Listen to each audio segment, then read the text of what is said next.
नमस्कार, कसे आहात सगळे? तर पुन्हा एकदा आपलं स्वागत आहे पायल रेसिपीजमध्ये। आज आपण मस्त अशी रव्यापासून झटपट होणारी रेसिपी बघणार आहोत। त्यासाठी मी इथे 1 कप रवा घेतलेला आहे, 250 ग्रॅम एवढा। आणि रवा घेताना आपल्याला बारीक रवा घ्यायचा आहे। आता हा जो रवा आहे हा मी एका बाउलमध्ये काढून घेतलेला आहे।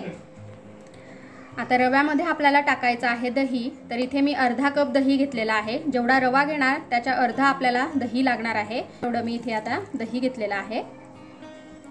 आणि अर्धा कप पाणी सुद्धा आपल्याला यामध्ये टाकायचं आहे। आता जे दह्याचा कप होता त्यातच मी पाणी टाकून घेतलेलं आहे।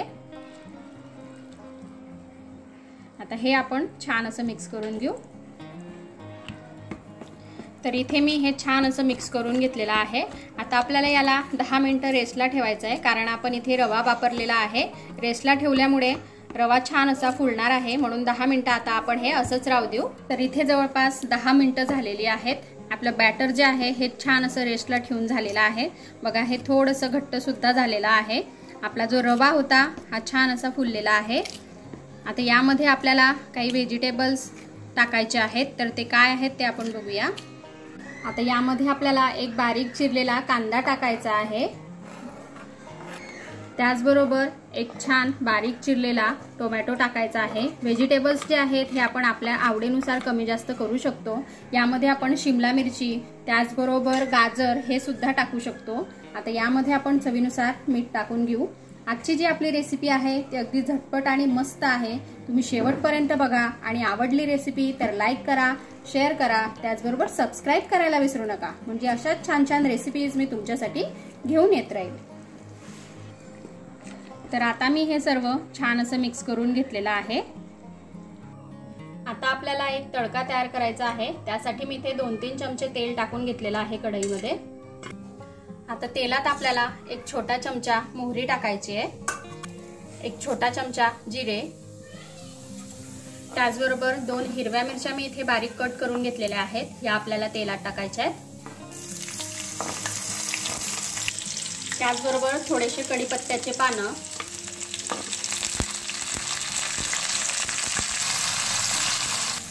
अगदी थोडीशी आपल्याला हळदीची पावडर सुद्धा ऍड करायची आहे। आता यामध्ये आपल्याला मीठ टाकायची गरज नाहीये, आपण बॅटर मध्ये ऑलरेडी मीठ हे टाकलेलं आहे। आता आपण गॅस बंद करून घेऊ। आपला तडका जो आहे तो रेडी झालेला आहे। आता जो तडका आपण तयार करून घेतलेला आहे तो आपल्याला बॅटर मध्ये टाकायचा आहे। आता तडक्याला आपल्याला मस्त असं मिक्स करून घ्यायचं आहे। तडक्यामुळे आपला जो नाश्ता आहे तो मस्त आणि टेस्टी लागतो।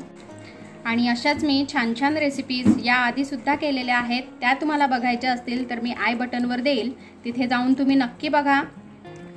आता यामध्ये आपल्याला अगदी थोडासा सोडा किंवा इनो जे काही आपल्याकडे असेल ते टाकायचं आहे। इथे मी इनो घेतलेला आहे। आता इनो सुद्धा आपण मिक्स करून घेऊ। आता मी इथे पॅन घेतलेला आहे, यामध्ये आपल्याला थोडंसं तेल टाकून घ्यायचं आहे। तेल जे आहे हे मी सर्व छान असं पसरवून घेतलेलं आहे। या एकाच बॅटर पासून आपण इडली, त्याचबरोबर अप्पे, त्याचबरोबर डोसा हे तिघांपैकी काहीही बनवू शकतो। आणि तुमच्याकडे यामधलं कुठलंही पात्र नसेल, इडली पात्र किंवा मग अप्पे पात्र किंवा मग डोस्याचा तवा, तर मी आज काहीतरी वेगळं तुमच्यासाठी दाखवते आहे। तर व्हिडिओ तुम्ही शेवटपर्यंत बघा, तुम्हाला नक्कीच आवडेल।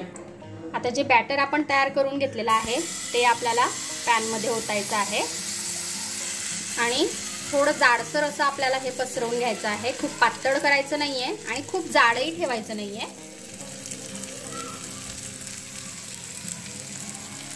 हे बघा अशा प्रकारे।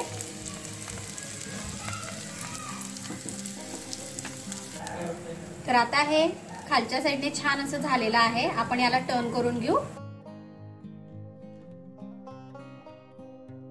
दुसऱ्या साइडने सुद्धा मी याला छान असा करून घेतलेला आहे। आता आपण याला काढून घेऊ। तर बघा, या साइडने सुद्धा आपला जो नाश्ता आहे हा छान असा झालेला आहे आणि या साइडने पण तुम्ही बघू शकता, दोघं साइडने अगदी मस्त झालेला आहे। आता आपण याला कट करून घेऊ।